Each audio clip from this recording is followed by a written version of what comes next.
friends, we're back. And this is our fourth of our 6-part We're Not Fine mini-sode series where we are giving you the couples therapist behind the scenes morsels of how to love better.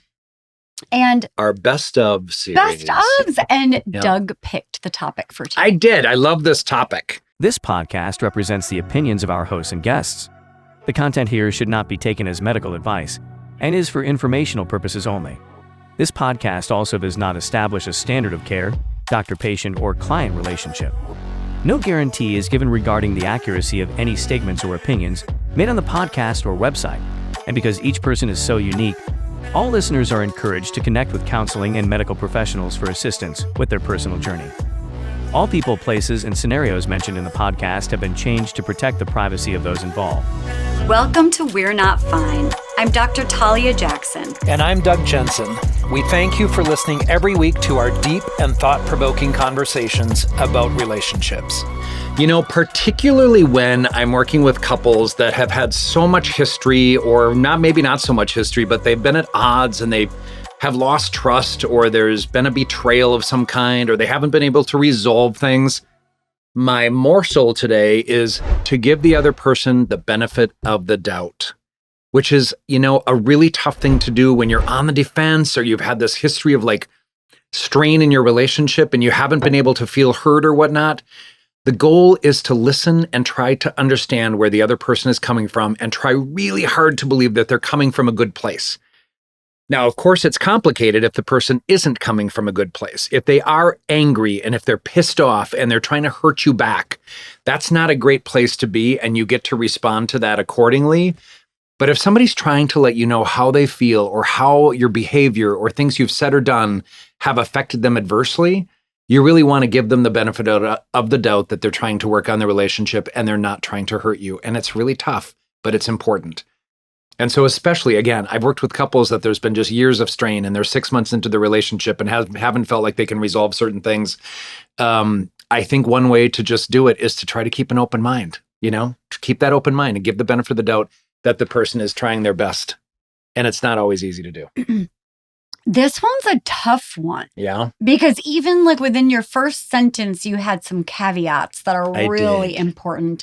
I feel like both people have to have self-reflection capability and self-awareness and be able to tolerate some sort of feedback.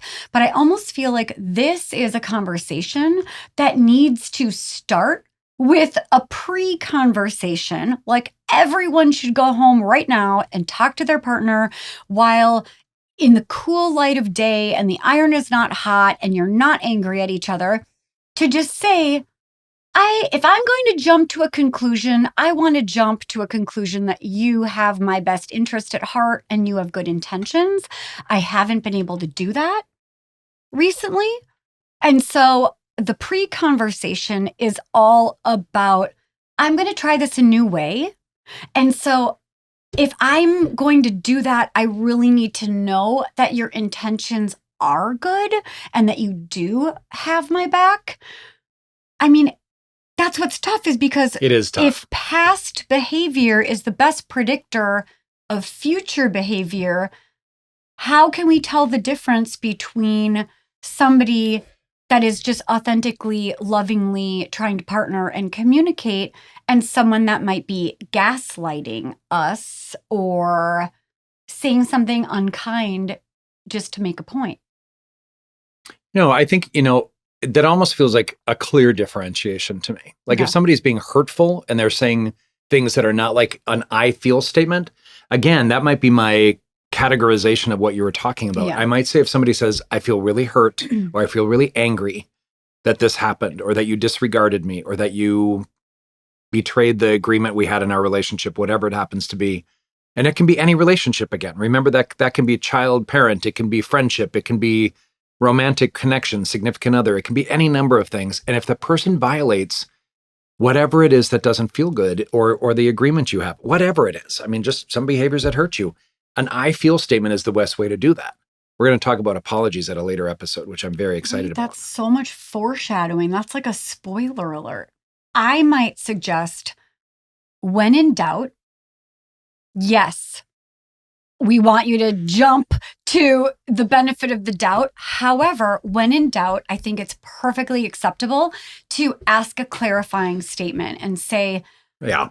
when you said that, this is what I heard. Oh my God, we do that all the time. So are you saying this thing? And then the other person can say, no, that's not what I was saying. Or Like paraphrasing. That's what right. that's called, right? Which is like little forms of jumping to conclusions. If someone's saying, I feel this, and then we are actually hearing something entirely different because of whatever our own issues are, which happens to all of us, a clarifying statement would look like, okay, so I'm feeling really hurt by what you just said because I heard this. Is that what you meant?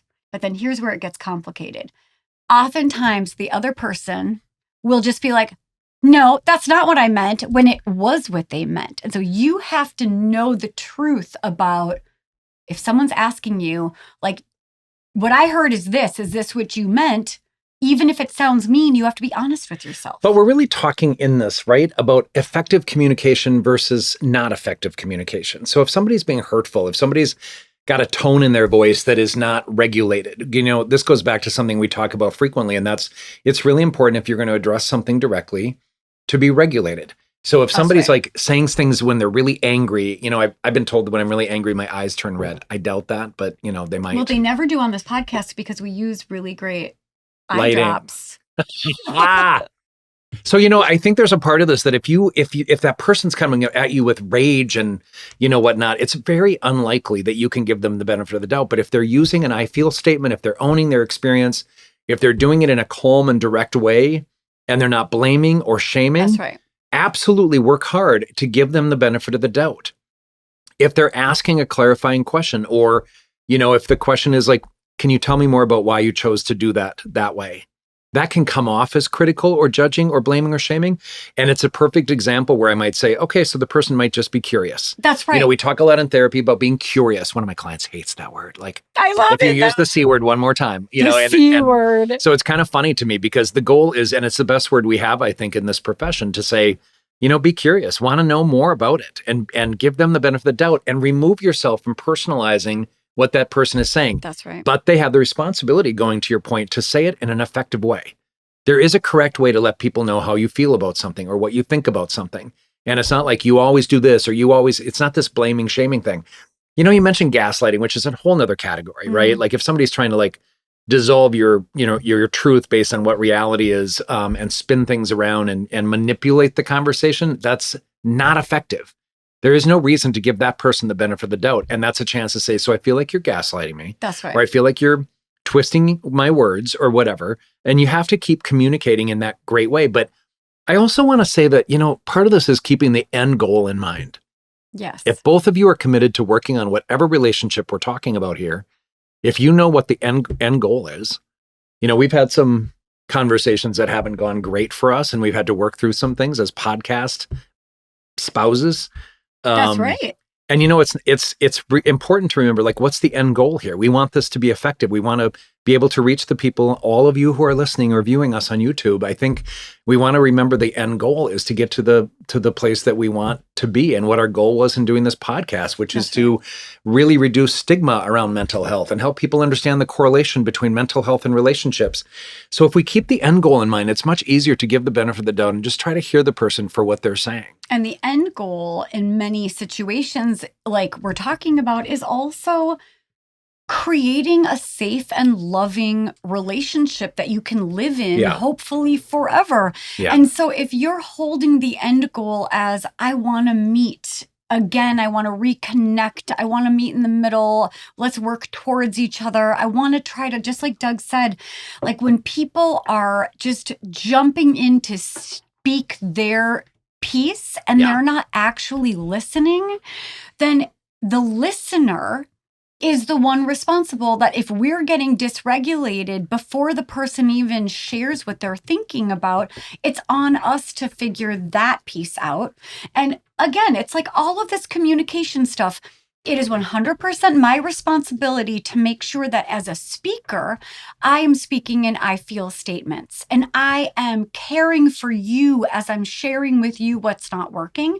And it is my responsibility as the listener to not jump to a conclusion, to hear you out.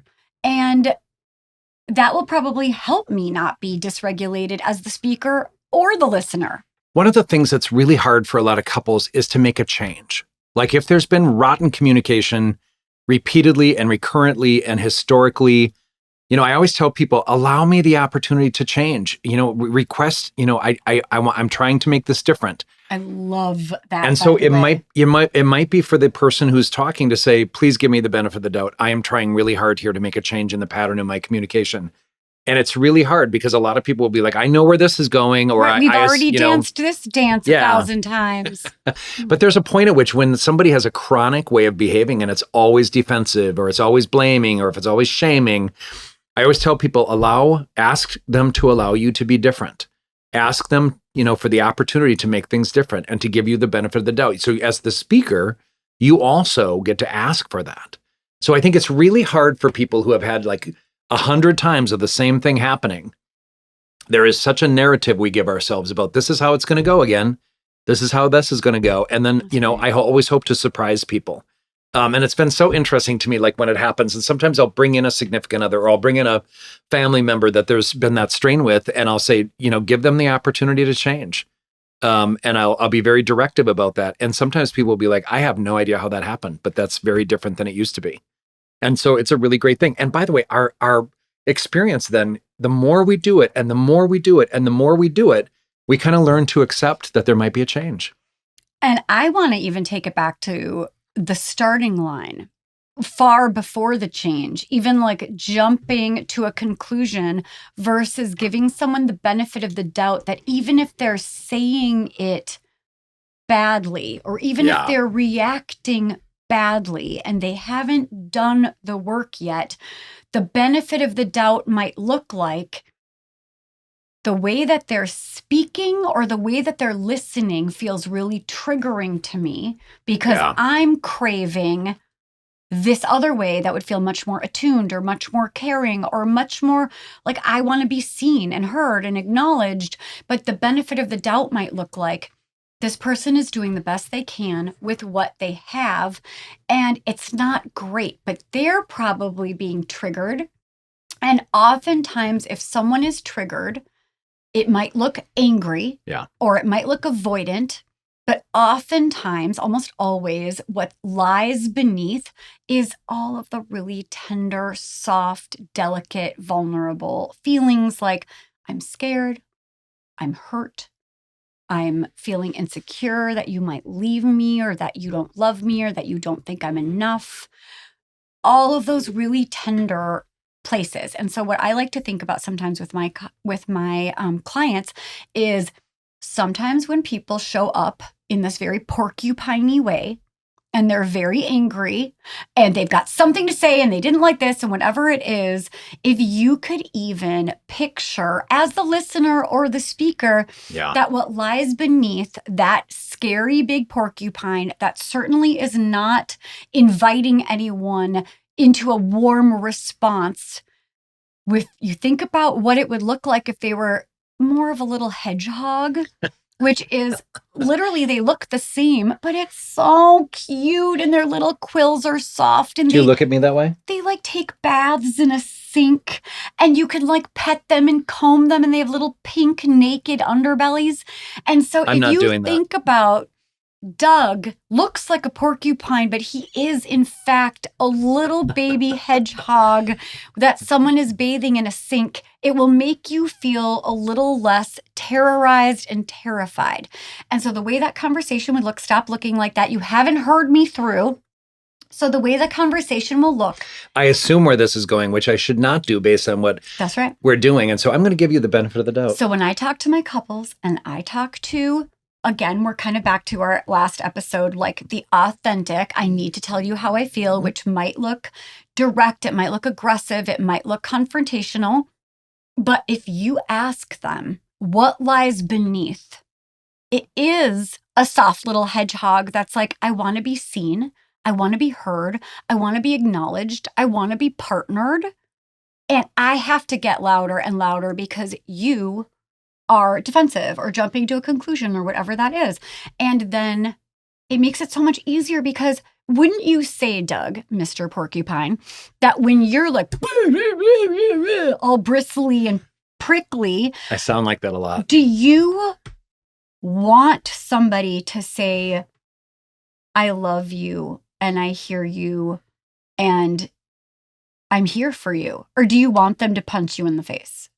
Doug's not a good example. I'm not a great example. I'm attracted to porcupines. But you are one. I am one. I'm a hedgehog. Yeah. Here's what I would say about that. Not always. I know. Well, ragey hedgehog. Yeah, I think I saw that earlier. Rage hog. Here's what I think about this. I don't know that I entirely I don't know that we should. It is about giving people the benefit of the doubt, but I don't know that we need to. It almost feels like minimizing a little bit or whatnot, because I am a porcupine. Probably, I am going to let you know directly what I think. And by the way, I don't. Beneath? And it's not that. It's soft and it's sad and it's hurt. Hold on. And it's hold on. No. Not necessarily. Let's say somebody uses a homophobic slur, for example. Oh, that's not what I'm talking about in a love relationship. You're always picturing yourself at some ball game with some asshole that's confronting you. No, I'm talking about a love relationship. I'm talking about our relationship. I'm talking about you with your best friends. You're not defending yourself against a racist guy. This is love. Oh. Yeah. Yes. I mean, if I'm in a conflict with somebody who I love as a friend, so I don't have a significant other at the moment. If I'm in a relationship with someone that I love, I do want the end result to be that we love each other and we show care to each other, and that I am heard for feeling either disregarded or disrespected or hurt or whatever it is. And I tend porcupine. I never change my quills, but I do kind of release them, and I don't I think, what does a porcupine do? Do they shoot them out or something? Yeah, into someone's eyeball versus a hedgehog. So if inviting you to hug them and connect. You guys, listen, I'm right. I mean, I don't know what else there is here. Yes, it was your topic. I was probably supposed to let you be right. But wow. That was a nice acknowledgement. Thank you for acknowledging that. It's a great topic. I have a lot of feelings.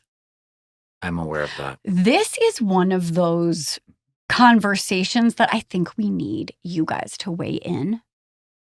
So go to we'renotfine.com and please feel free to comment, or Team Doug on YouTube. Team Talia, Team Hedgehog. This feels like Twilight. Weren't there teams? Team Vampire. We got Team Jacob. I don't know their names. And Team Edward. I did not watch. Me neither. Twilight. Wink, wink. I didn't watch it 9 times or read it 4 times. I don't know what you're talking about. Wow. Friends, if you got any value out of today, look at Doug. Doug hates me right now, but you know what? We're going to work through it. I don't hate you. I would let you know. And I don't hate you. I hate your behavior. High five. So go to we'renotfine.com if you have any comments you want to make about this topic in particular, or if you have other topics you want us to cover in future episodes, by all means, write us there. You can also subscribe to our newsletter and get updates by subscribing free of charge. Just put your information in there. That's right. And we will send you updates on everything happening related to We're Not Fine. And thank you always for your support. And find us on all the platforms. Subscribe, send us to your friends, your lovers, your enemies. And we're going to give you the benefit of the doubt that you're doing that with a full heart. I actually am giving you the benefit of the doubt. I see you going and rating us 5 stars. Porcupine or hedgehog. And social media, Dr. Talia Jackson, Douglas L. Jensen with an E-N. And We're Not Fine Pod, and find us on YouTube, We're Not Fine, and TikTok, We're Not Fine. Take care, everybody.